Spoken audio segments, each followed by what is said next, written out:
Good morning to all of you बेटा। आज हम करने जा रहे हैं हमारी 10th क्लास की जो फर्स्ट पोएम है जिसका नाम है डस्ट ऑफ स्नो। ये जो पोएम है ये लिखी है बेटा रॉबर्ट फ्रॉस्ट ने।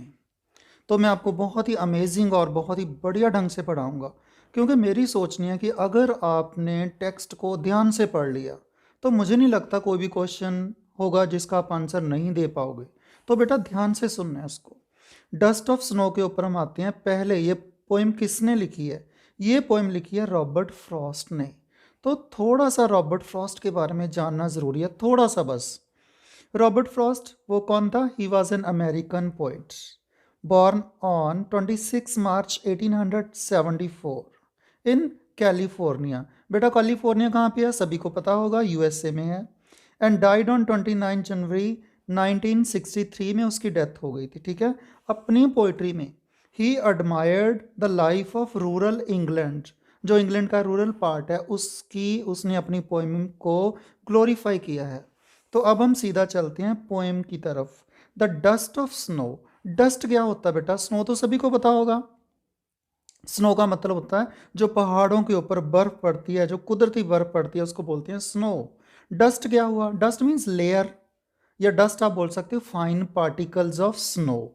तो हम सीधा चलते हैं पोएम की तरफ। Line to line, word to word आपको ध्यान से सुनना है। सबसे पहले इस पोएम का थोड़ा सा बेसिक इंट्रोडक्शन। जो रॉबर्ट फ्रॉस्ट है, ठीक है, वो पेंसिव मोड में था, वो थोड़ा सा सैड से मोड में था और डिजेक्शन मोड में था। और उसने अपना मूड कैसे ठीक किया उस ट्राइवियल इंसिडेंट के ऊपर आधारित है ये सारी की सारी पोएम। ठीक है। तो पोइट का जो मूड था वो ऑफ था, तो उसने क्या किया? वो किसी ट्री के नीचे आकर खड़ा हो गया। अब पोएम हम यहाँ से स्टार्ट करते हैं। The way a crow, the way means the method, जिस ढंग से क्रो आया, शुक down on me the dust of snow. यहाँ तक पढ़ना जरूरी है, तभी इसका पूरा आपको समझ आएगा। जिस ढंग से, जिस मेथड से एक क्रो ने, क्रो के ऊपर क्या था? क्रो की बॉडी के ऊपर उसके जो विंग्स हैं उसके ऊपर क्या था? डस्ट पार्टिकल्स थे, स्नो पड़ी हुई थी। उसने ऐसे ऐसे करके थोड़ा सा शेक किया उसको। शेक करने से क्या हुआ?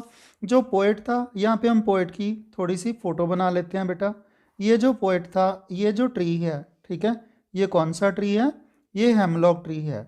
जो हेमलॉक ट्री क्या है, वो थोड़ा सा पॉइजनस ट्री होता है। और उसके ये मैंने ट्री बना रखा है, आप ध्यान से देख लेना। और इसके जो फ्लावर्स होते हैं वो वाइट कलर के होते हैं। इसके बिल्कुल नीचे, जैसे ये मैंने कार्टून सा बनाया है, रॉबर्ट फ्रॉस्ट मान लो यहाँ के नीचे खड़ा है। और ये जो ट्री है, ये जो क्रो है बेटा, ये क्रो कौन सा है? जो पहाड़ी कौवे नहीं होते, जो बिल्कुल काले कलर के होते हैं, पूरा ब्लैकिश कलर, है ना, वो इस ट्री के ऊपर बैठा था। तो ये इंसिडेंट था सारे का सारा। तो क्या हुआ? पोइट इसके नीचे खड़ा है। किसके नीचे? हेमलॉक ट्री के नीचे खड़ा है। ये जो क्रो है, इसने शेक किया अपने विंग्स ऐसे ऐसे करके, तो जो डस्ट पार्टिकल्स थे स्नो के वो पोइट के ऊपर आकर गिर गए। देखो यही लिखा है, the way a crow Shuk down on me the dust of snow from a hemlock tree.